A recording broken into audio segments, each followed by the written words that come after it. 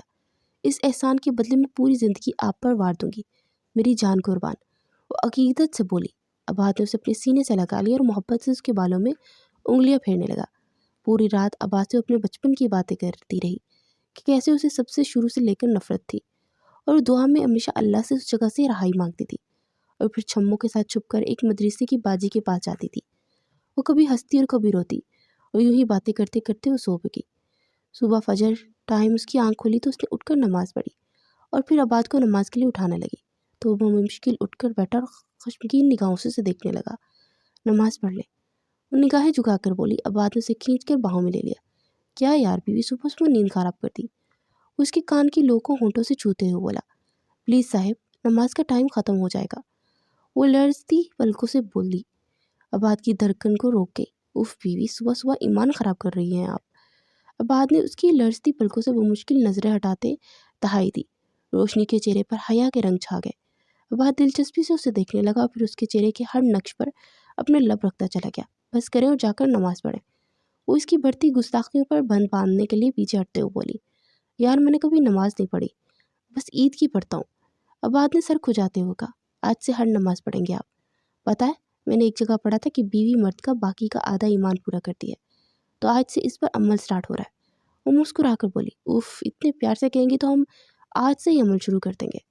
عباد نے اس کے ماتھے پر ماتھا ٹکا کر کہا۔ پھر وہ اٹھ کر واش روم کی جانب بڑھ گیا۔ روشنی باہر نکل گئی۔ وہ لاؤنج میں آ کر جائزہ لینے لگی۔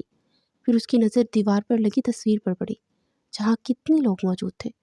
وہ غور سے سب کو دیکھنے لگی۔ عباد نے نماز پڑھ کر دعا مانگی اور پھر چائے نماز اکٹھا کرتا اٹھا، اور اسے آج لگ رہا تھا کہ جو صبح اٹھنے ایک بے چینی، بے سکونی اور کاہلی رہتی تھی، وہ آج نماز پڑھنے سے جیسے اڑن چھو ہو گئی تھی۔